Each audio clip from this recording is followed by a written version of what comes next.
Assalamualaikum Assalamualaikum warahmatullahi wabarakatuh. Bismillahirrahmanirrahim. Alhamdulillahi rabbil alamin. Nahmaduhu wa nasta'inuh wa na'udzu billahi min syururi anfusina wa min sayyiati a'malina. Man yahdihillahu fahuwal muhtadi wa man yudlil fala hadiyalah.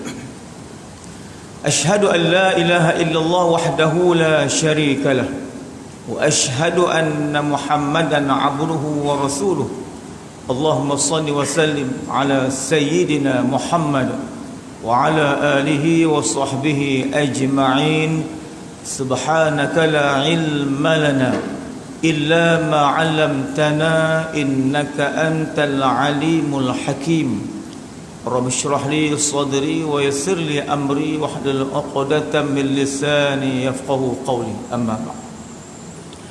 Wa qala Allah ta'ala fi kitabihil karim, a'udzu billahi minasy syaithanir rajim, wa dhakkir fa inna dzikra tanfa'ul mu'minin.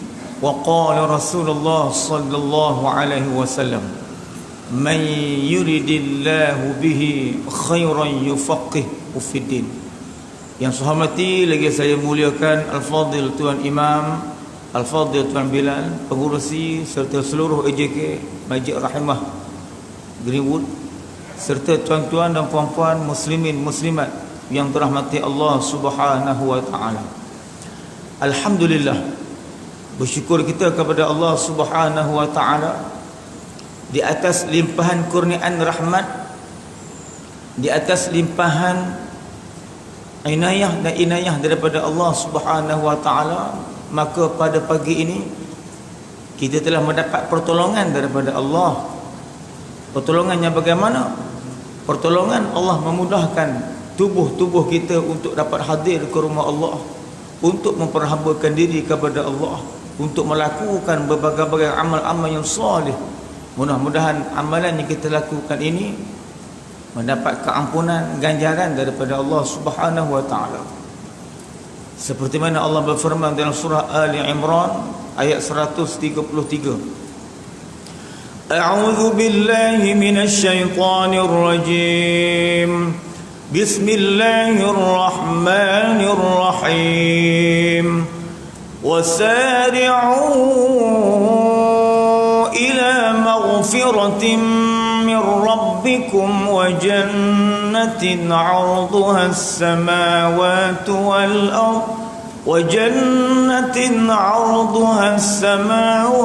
والأرض أعدت للمتقين. وسارعوا kata Allah, bersegeralah kamu, percepat kata Allah, percepatkanlah oleh kamu, percepatkan olehmu kata Allah akan melakukan amal-amal yang soleh, amal-amal yang baik yang diridai Allah. Yang mana amal yang soleh yang kamu lakukan itu sebenarnya akan membawa kepada kamu untuk mendapat keampunan daripada Allah. Dan orang-orang yang telah mendapat keampunan daripada Allah, barulah dia layak untuk diterima masuk ke dalam syurga Allah Subhanahu wa taala. Wasari'u ila maghfiratin min rabbikum. Bersegeralah kamu dalam mengerjakan amal-amal yang soleh, yang mana amal-amal yang soleh yang kamu lakukan itu layak untuk kamu mendapat keampunan daripada Allah. Wa jannatin 'arduha as-samawati wal ardh. Dan mereka-mereka yang telah mendapat keampunan daripada Allah layak diterima masuk ke dalam syurga Allah. Yang mana syurga Allah ini wa jannatin 'arduha as-samawati wal ardh, yang luasnya syurga Allah ini terbentang luas di antara langit dengan bumi kata Allah. Nak ceritanya tuan-tuan dan puan yang dirahmati Allah, besarnya syurga Allah. Allah sebut dalam Al-Quran di antara langit dengan bumi syurga Allah. Besar tak besarnya syurga Allah Subhanahu wa taala. U'iddat lil muttaqin, yang syurga Allah ini hanya disediakan bagi hamba-hamba Allah yang bertakwa sahaja. Jadi kita sebagai hamba-hamba Allah yang sentiasa melakukan amal-amal yang soleh, yang sentiasa melakukan amal-amal yang baik, ya, maka ini yang kita mengharapkan daripada Allah. Mana ada hamba Allah akan masuk syurga Allah dalam keadaan tidak diampunkan oleh Allah Subhanahu wa taala. Syarat nak masuk syurga Allah, mestilah kita diampunkan oleh Allah Subhanahu wa taala, berpandukan kepada ayat tadi. Maka tuan-tuan dan puan yang dirahmati Allah, ya, perlu diingatkan, ya, perlu diingatkan. Dunia adalah tempat semata-mata untuk kita melakukan amal-amal yang soleh. Apabila satu hari nanti Allah ambil nyawa kita, berada kita direhatkan sebentar di alam barzakh, maka di situ bukan lagi tempat kita nak melakukan amalan kepada Allah, bukan lagi tempat untuk kita nak melakukan amal-amal soleh di dalam kubur, tuan-tuan. Maka beruntung, ya, beruntung hamba-hamba Allah yang masih lagi berada di atas muka bumi Allah Subhanahu wa taala. Dalam ayat yang lain Allah menyebut dalam surah An-Nahl ayat 96, A'udzu billahi minasy syaithanir rajim.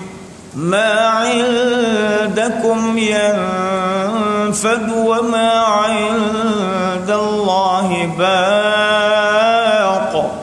Wa lanajziyanna alladhina sabaru ajrahum bi ahsani ma kanu ya'malun. Ma 'indakum yanfadu wa ma 'indallahi baq, kata Allah. Apa-apa yang ada pada kamu, jawatan, kuasa, darjat, pangkat, harta, kemewahan,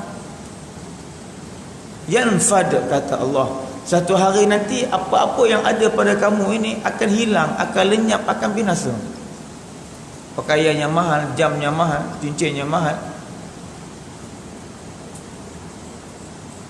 Allah datangkan peringatan ini supaya kita jangan lalai.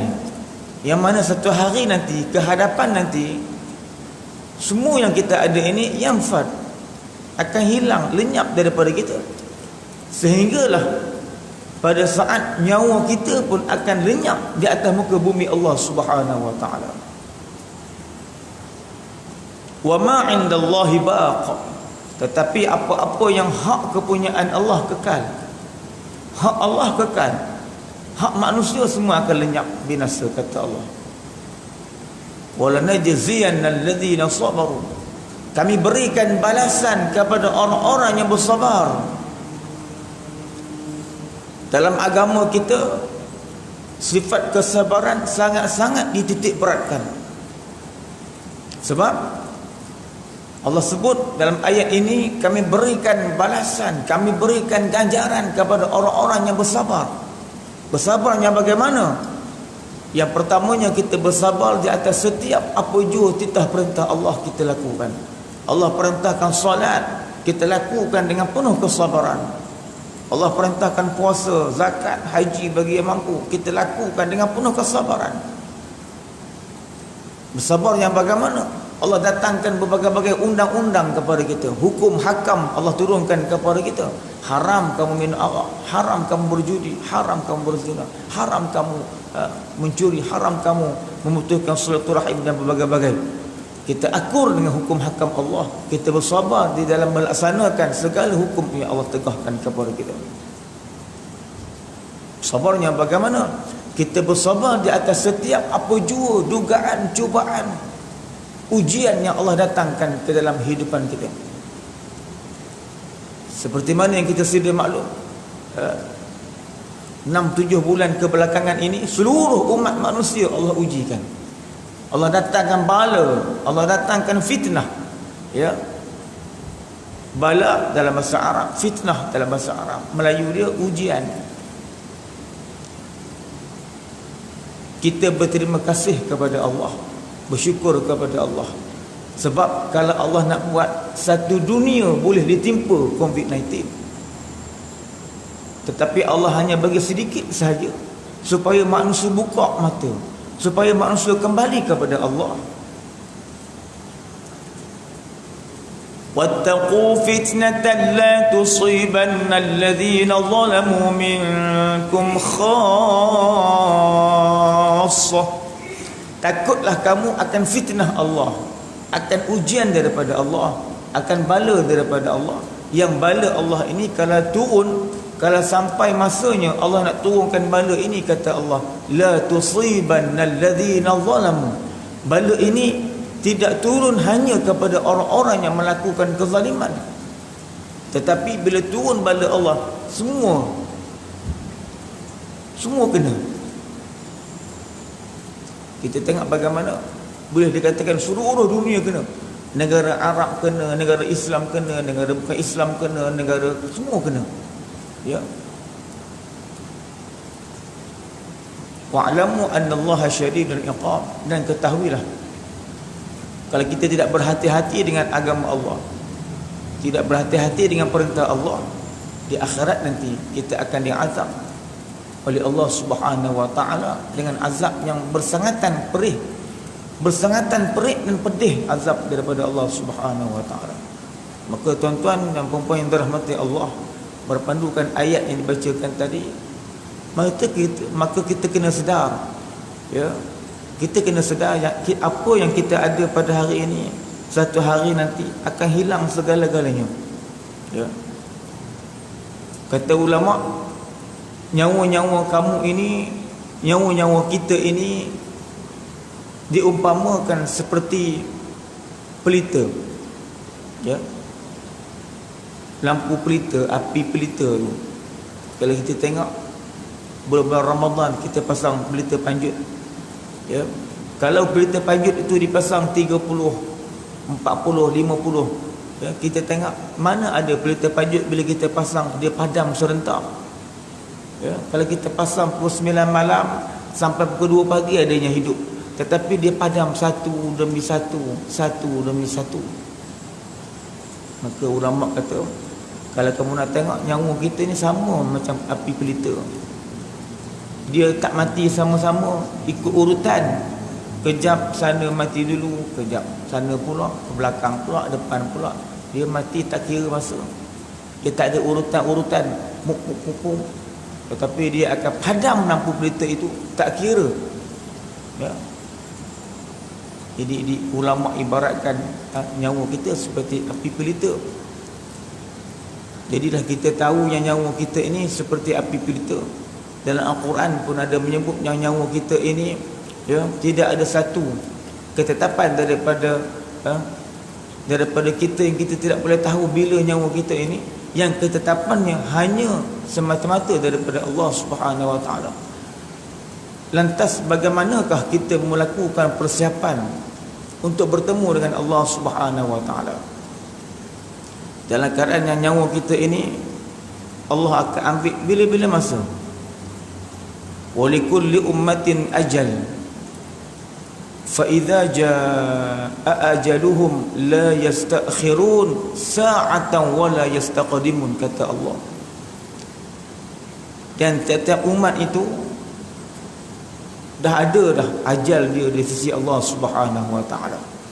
Dan apabila sampai ajal kita, pada saat ajal kita sampai, tuan-tuan, kita tidak boleh minta diperlambatkan walaupun satu saat. Tidak boleh minta diperlambatkan satu saat, dan juga tidak boleh diminta dipercepatkan walaupun satu saat. Ini kita kadang yang sebut tentang sabar tadi ni, kadang-kadang kita kata, ya, bila anak kita mati ke, saudara mara kita mati dan sebagainya, kita kata apa? Itulah, kalau dia tak pergi konvoi pun dia tak mati, sebab mati sebagai aksiden. Ini ayat-ayat orang yang tak tetap akidah dia. Kalau dia tak konvoi pun, kalau sampai masa dia, cara lain dia akan mati. Jatuh bilik air, ya, jatuh tangga, dan berbagai-bagai ketetapan daripada Allah. Bila sampai ajal itu, tidak ada siapa boleh menolak. Dan bila sampai ajal daripada Allah, tidak ada siapa boleh mengelak dan menyelamatkan diri dia.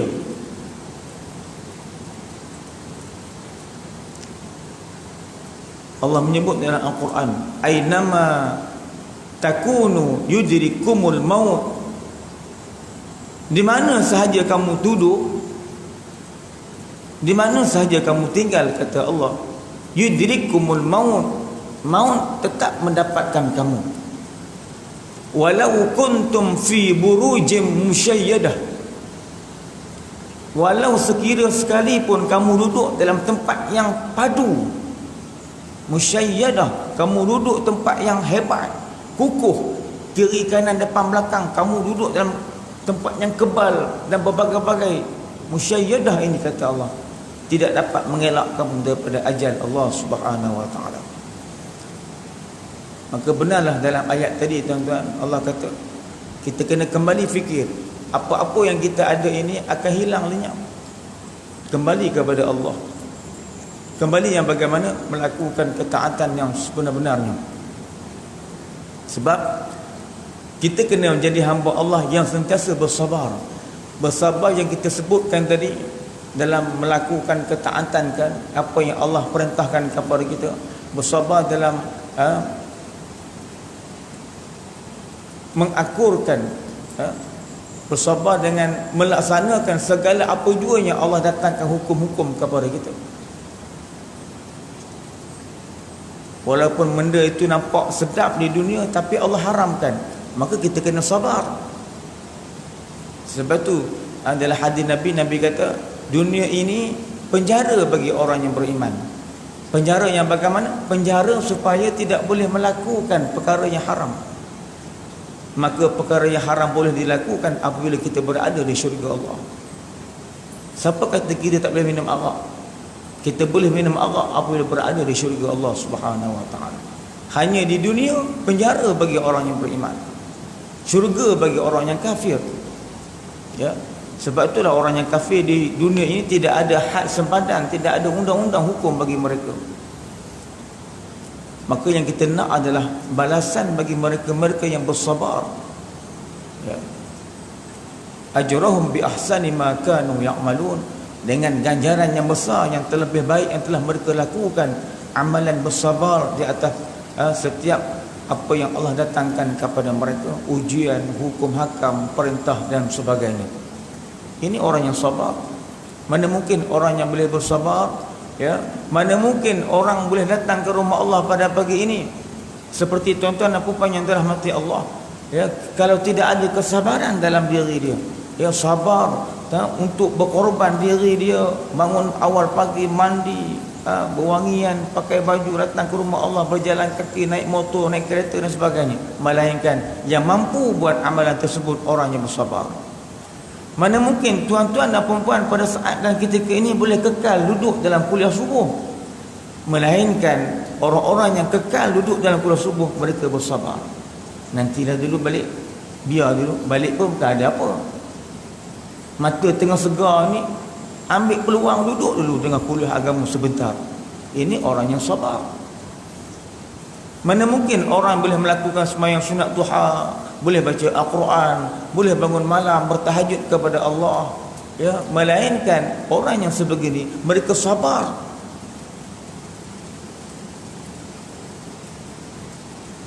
Korbankan masa dia, diri dia kerana nakkan keredaan Allah Subhanahu wa taala.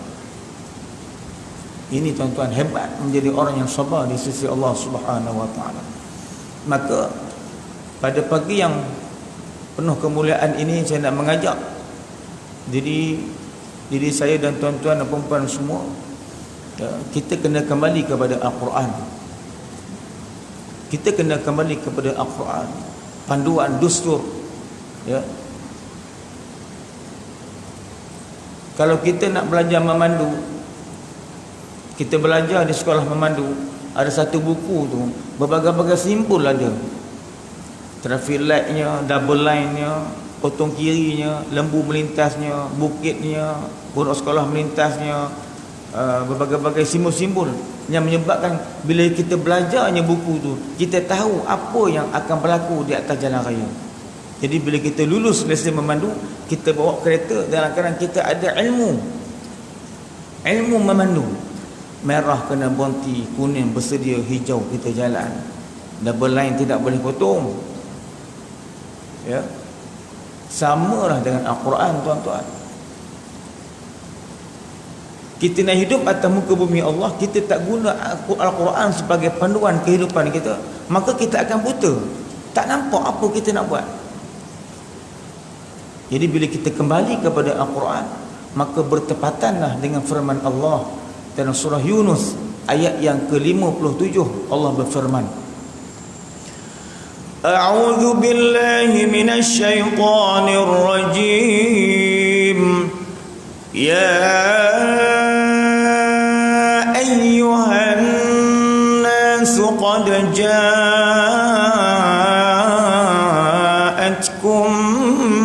bayyinatun min rabbikum wa shifaa'un lima fis suduri wa hudan wa rahmatun lil mu'minin. Sadaqallahul azim. Dalam ayat ini kita akan mendapat 4 anugerah daripada Allah Subhanahu wa taala apabila kita kembali kepada Al-Quran. Anugerah yang tidak terhingga daripada Allah bila mana kita kembali kepada Al-Quran. Apa kata Allah? Ya ayyuhan nas qad ja'atkum mau'izatun. Wahai manusia, kata Allah, telah datang kepada kamu lama dah mesej daripada Allah Al-Quran. Berapa ramai yang selalu baca mesej Allah, berapa ramai yang selalu beramal dengan mesej Allah. Terkadang kita baca tapi tak faham. Bila tak faham, tak dapat bertindak, sebab tak sampai maksud.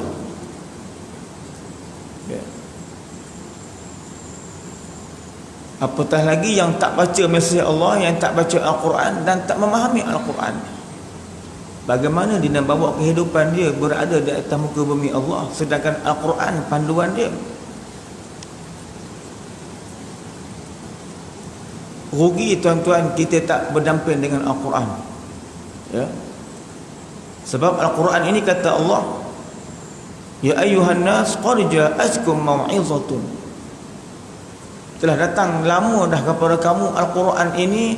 Yang Al-Quran ini kalau kamu berdamping, kamu membaca, kamu beramal, kamu mentadabbur Al-Quran ini, yang pertamanya kamu akan mendapat peringatan, tazkirah, nasihat daripada Allah Subhanahu wa taala. Peringatan yang bagaimana? Allah berikan peringatan kepada kita. Wa aqimus salata wa atuz zakah. Dirikan sembahyang, tunaikan zakat. Pengajaran dan ada dalam Al-Quran. Kita baca surah ada tentang menyebut kisah kaum Nabi Lut, kaum Nabi Nuh, Nabi Syuaib, Nabi Ibrahim, Nabi Musa. Berbagai-bagai pengajaran ada dalam itu. Bagaimana Allah datangkan bala, Allah datangkan hukuman kepada mereka yang ingkar dengan hukuman, dengan perintah Allah. Ada yang Allah terbalikkan bumi, kaum Nabi Lut.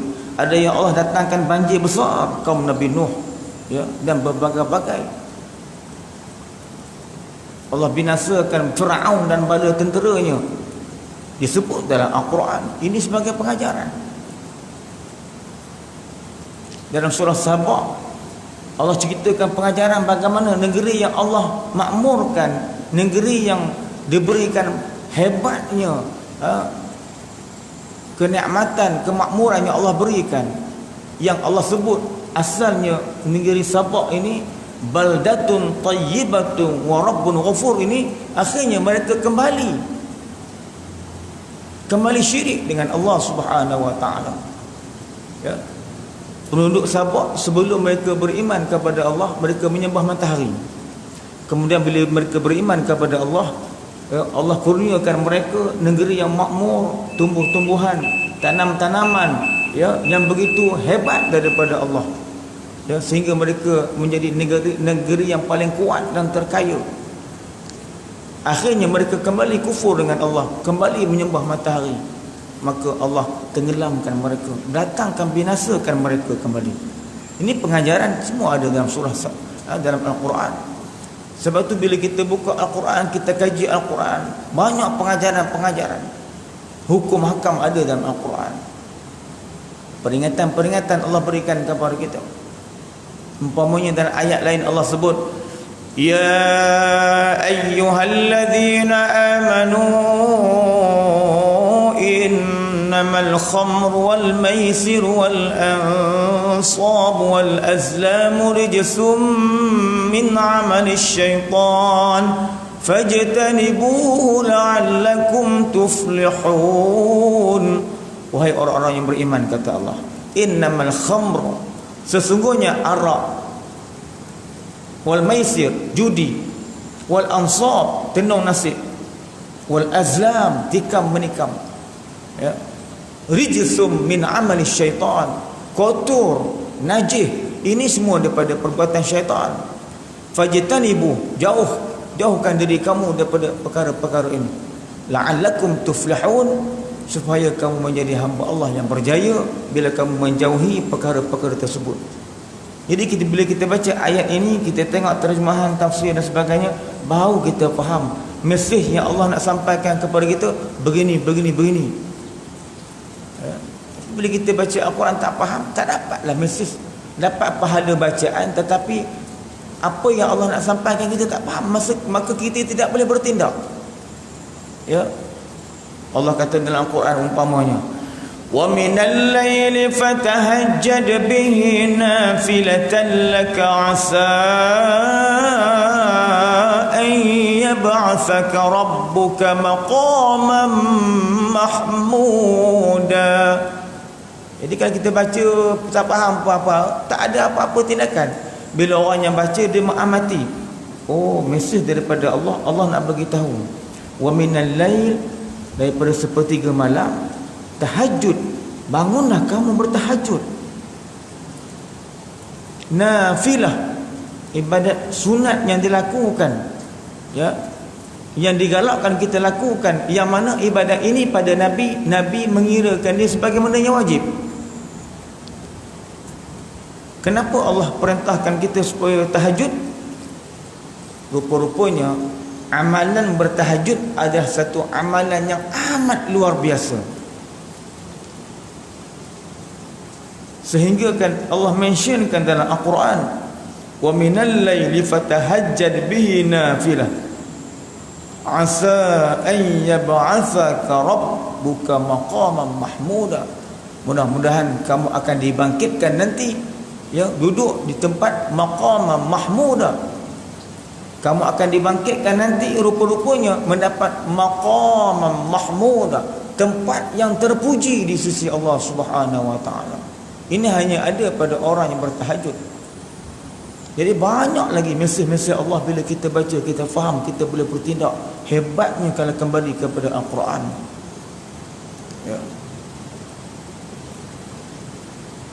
Banyak, ya, tentang hukum, tentang peringatan, tentang pengajaran dan berbagai-bagai. Itu yang pertama. Bila mana kita kembali kepada Al-Quran, kita akan mendapat pengajaran, peringatan, nasihat daripada Al-Quran yang kita baca, yang kita faham, yang kita beramal. Yang kedua, bila kita kembali kepada Al-Quran, Al-Quran yang kita baca ini, yang kita beramal ini, sebenarnya ianya sebagai penawar dalam jiwa-jiwa kita ini, yang Allah sebut wa shifaa'un lima fi sudur. Sebab itulah kalau tuan-tuan lihat, kita ada perubatan Islam. Sini yang paling dekat Darussalam. Darussalam, Darusshifa, Darul Ansar. Pengamal perubatan Islam.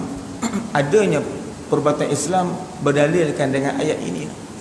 Ya ayyuhan nas qad ja'atkum mau'izatun min rabbikum wa shifaa'un lima fis sudur. Al-Quran ini sebagai penawar, ubat dalam dada-dada kita.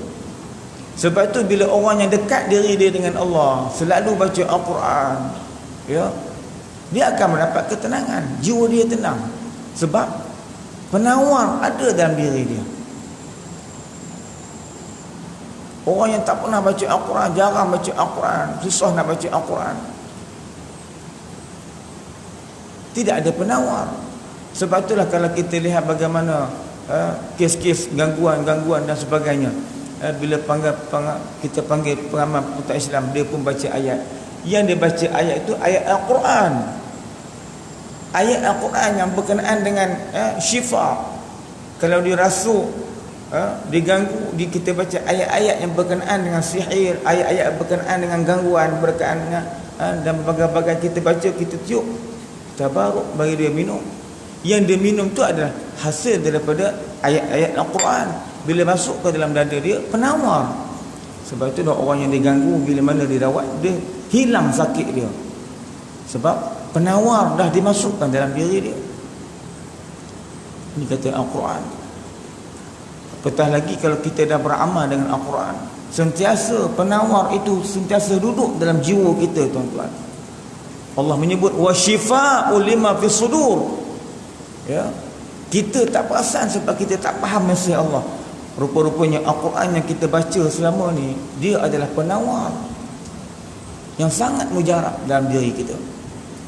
Kemudian orang yang kembali kepada Al-Quran, ya, anugerah yang hebat mereka dapat daripada Allah adalah hidayah. Ya ayyuhan nas qad ja'atkum mau'izatun, yang pertama, min rabbikum wasyifaa'un lima fis sudur. Yang kedua, wahudan. Yang ketiga, mereka akan mendapat petunjuk daripada Allah. Orang yang sentiasa berdamping dengan Al-Quran, baca Al-Quran, beramal dengan Al-Quran, hidayah tidak lari daripada Allah. Apa makna hidayah? Hidayah ini maknanya kita mendapat hadiah daripada Allah. Sangat beruntung mana-mana hamba Allah yang mendapat hidayah daripada Allah. Sebab perkara hidayah bukan senang, tuan-tuan. Bukan perkara boleh minta-minta, bukan perkara boleh kita ambil, buang dan sebagainya. Perkara hidayah semata-mata milik Allah. Seperti mana berlaku kepada Rasulullah sallallahu alaihi wasallam. Ya. Rasulullah cukup kasih cinta kepada pak saudara dia.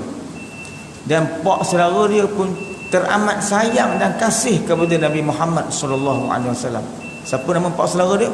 Abu Talib. Ya.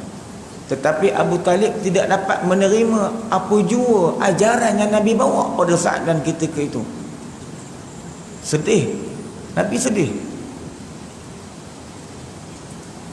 Pak saudara dia jaga daripada kecil sampai dia besar dalam keadaan yang begitu kasih sayang dan sebagainya. Akhirnya tak dapat terima apa Nabi bawa. Nabi termenung satu hari, terkil, sedih, ya, sebab pak saudara dia tak dapat beriman dengan apa yang dia bawa. Allah dah turunkan ayat untuk mententeramkan Nabi. Innaka la tahdi man ahbabta walakinna Allah yahdi man yasha.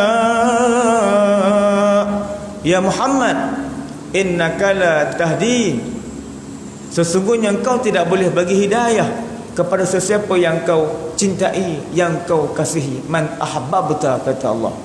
Walakin Allah, tetapi hanya semata-mata Allah sahajalah yang layak memberi hidayah kepada sesiapa yang dia kehendaki. Sebab tu hidayah bukan perkara main-main. Jadi orang yang nak mengekalkan sentiasa mendapat hidayah daripada Allah, tidak lain dan tidak bukan, hanya orang-orang yang berdamping dengan Al-Quran. Hebat, tuan-tuan. Yang keempat, anugerah yang kita dapat bila mana kita kembali kepada Al-Quran, kita akan mendapat rahmat daripada Allah. Apa makna rahmat? Rahmah ini samalah majid rahimah. Tu. Rahmat, rahimah sama makna. Ya, rahmat ini adalah kasih sayang Allah. Beza, tuan-tuan, hamba Allah yang mendapat kasih sayang Allah, hamba Allah yang tidak mendapat kasih sayang Allah. Hamba Allah yang mendapat kasih sayang Allah, hamba-hamba yang taat kepada Allah. Hamba-hamba Allah yang tidak mendapat kasih sayang Allah, hamba-hamba yang tidak taat kepada Allah. Jadi kalau kita duduk dalam kelompok, dalam kumpulan yang Allah kasih kepada kita, tuan-tuan. Allahu Akbar. Sebagai contoh mudah macam ni lah. Kita ada anak. Seorang anak kita ini anak yang baik, dengan kata, tak melawan cakap, rajin semayang, rajin buat kerja rumah, rajin sekolah dan sebagainya. Apa perasaan mak ayah ketika itu melihat anak yang macam ni? Teruja, kagum dengan anak dia. Sejuk hati mak dia. Ya. Anak yang macam ni, kalau dia minta RM1, mak, angan nak RM1, silap-silap RM2, RM5, mak dah bagi. Sebab mak dia kagum sangat dengan anak dia. Tapi anak yang seorang lagi, suka melawan cakap, degil, tak dengar kata, malah nak semayang, suka melawan dan sebagainya, membuatkan mak dia ni susah hati dengan anak ni. Ya. Jadi anak yang macam ni, dia minta kat mak dia, mak alun RM1, ni pandai minta duit, kerja malah, semayang malah, macam-macam mak dia berletih. Apa mana berletih? Menandakan, ya, dengan anak yang pertama tadi, dengan anak yang kedua ada perbezaan dari sudut kasih sayang mak dia. Sebab anak dia tadi membuatkan kasih sayang mak dia terbatas kepada dia, sebab dia ni seorang yang melawan cakap mak dia, menengkin mak dia, tak dengar kata, malah dan sebagainya. Jadi samalah kita dengan Allah. Kalau kita ni dah jadi hamba Allah yang soleh, kalau kita dah duduk dalam pandangan Allah, Allah dah cinta kita, Allah dah kasih kita, pada saat itu bila kita minta dengan Allah, ya Allah, ampunkan dosaku ya Allah, murahkan rezekiku ya Allah, memudahkan urusanku di atas muka bumimu ya Allah. Di saat ini kita minta kepada Allah, takkan Allah tak bagi, tuan-tuan? Sebab kita dah berada dalam kelompok orang yang dikasihi oleh Allah Subhanahu wa taala, yang dikatakan rahmat daripada Allah. Dalam Al-Quran Allah sebut, inna rahmatallahi qaribum minal muhsinin. Sesungguhnya rahmat Allah dekat dengan orang-orang yang baik. Apa makna baik? Orang-orang yang soleh, yang melakukan ketaatan kepada Allah. Maka tuan-tuan dan puan yang dirahmati Allah, tersangat-sangat beruntung bila mana kita kembali kepada Al-Quran. Ya, yang selama ini kita susah sangat nak baca mesej Allah. Ya, dalam satu hari, ya, mana mudah, mana seronok baca Al-Quran ke baca WhatsApp. Ya, rata-rata ramai yang suka baca WhatsApp. Di mana pergi Al-Quran? Sedangkan Al-Quran lah perkara yang tidak akan hilang apabila kita berdamping dengan Al-Quran. Nabi kata, iqra'ul Quran fa innahu ya'ti yawmal qiyamah syafi'an li ashabi. Bacalah Al-Quran, kata Nabi. Ya. Jangan tunggu kita nak boleh baca macam qari baru nak baca, bukan. Saya ni tak pandai baca Al-Quran. Biarlah. Dia Al-Quran ini, kata Nabi, ya, al-mahiru bil Quran ma'as safaratil kiramil bararah walladhi yaqra'ul Quran wa yatata'ta' fihi falahu ajran. Nabi kata orang yang mahir dengan Al-Quran ini, akhirat nanti mereka mendapat kedudukan yang terpuji di sisi Allah, yang mereka ini akan duduk sama level dengan para malaikat. Ma'as safaratil kiramil bararah walladhi yaqra'ul Quran, orang-orang yang baca Al-Quran, wa yatata'ta', yang tak pandai, yang tersangkut, tersekat, tergagap, falahu ajran, tetap mendapat 2 pahala, kata Nabi. Apa maknanya? Menandakan di sini kita tak pandai baca Al-Quran pun tetap dapat pahala daripada Allah. Tetapi niat kita, mestilah kita ada niat untuk belajar. Walaupun kita tak pandai belajar 10 tahun pun, tapi kita baca, kita tetap belajar. Walaupun bacaan kita tak sempurna dan sebagainya, tetap dapat pahala daripada Allah. Dampinglah dengan Al-Quran, kata Nabi. Iqra'ul Quran, bacalah Al-Quran, fa innahu, sesungguhnya Al-Quran yang kamu baca ini, yang kamu berdamping ini, dia akan cari kamu di kiamat. Hari kiamat nanti, tengah kita kelang kabut, tengah kita huru-hara, ketika saat itu Al-Quran datang kepada kita. Syafi'an li ashabih, memberi syafaat kepada orang-orang yang beramal berdamping dengan Al-Quran. Maka tuan-tuan dan puan yang dirahmati Allah, hebat ya, kembali kepada Al-Quran, kita mendapat 4 anugerah terbesar daripada Allah. Peringatan, nasihat, pengajaran daripada Allah, penawar kesembuhan dalam jiwa-jiwa, dada-dada, hati-hati kita, petunjuk daripada Allah agar kita terus berada di landasan agama Allah yang sempurna dan mendapat rahmat kasih sayang Allah ya, agar kita sentiasa dirahmati Allah, kita sentiasa diridai Allah. Maka inilah 4 perkara terbesar yang Allah berikan kepada kita bila mana kita kembali kepada Al-Quran ya, kembali kepada Al-Quran. Mudah-mudahan ya, kita mendapat 4 anugerah terbesar ini. Mudah-mudahan Allah mempermudahkan bagi kita untuk berdamping dengan Al-Quran, untuk menjinak-jinakkan Al-Quran dengan sisa-sisa bagi umur ini. Tuan-tuan dan puan yang dirahmati Allah, maka perlulah kita ya, sewajarnya kita dah boleh memuhasabahkan diri kita agar mempercepatkan melakukan amal yang soleh ya, agar kita tidak tergolong dalam golongan yang rugi di akhirat nanti. Mudah-mudahan dengan sedikit peringatan kuliah pada subuh pada kali ini mendatangkan manfaat, pedoman dan panduan yang terbaik buat kita semua. Mudah-mudahan Allah mengampuni dosa-dosa kita, Allah merahmati kita, Allah meridai kita, Allah mengekalkan hidayah kepada kita semua agar kita terus tidak tergelincir di atas landasan agama Allah, dan agar akidah kita tetap terus teguh di sisi Allah Subhanahu wa taala. Mudah-mudahan apa yang kita lakukan datang muka bumi Allah mendapat ganjaran dan pahala sewajarnya daripada Allah Subhanahu wa taala, insyaallah. A'udzubillahi minasyaitonir rajim. Bismillahirrahmanirrahim. Alhamdulillahi rabbil alamin, wassalatu wassalamu ala asyrafil anbiya wal mursalin wa ala alihi wassahbihi ajma'in. Allahumma faqihna fid din wa 'allimna ta'wil. Allahumma iftah 'alaina abwabal 'ilmi wa fahman nabiy sallallahu alaihi wasallam. Allahumma iftah 'alaina hikmataka wa syur 'alaina min khazain rahmatika ya arhamar rahimin. Allahumma a'inna ala dhikrika wa syukrika wa husna ibadatik. Allahumma ihfazna bil islami qa'ima wa ihfazna bil islami qa'ida wa ihfazna bil islami raqida wa la tuti' fina adwa wa la hasida. Rabbana atina fid dunya hasanah wa fil akhirati hasanatan wa qina adzaban nar. Wa sallallahu ala sayyidina Muhammad wa ala alihi wa sahbihi ajma'in. Walhamdulillahi rabbil alamin. Sekian aku qali hadza wa astaghfirullahal azim. Wassalamu alaikum warahmatullahi wabarakatuh.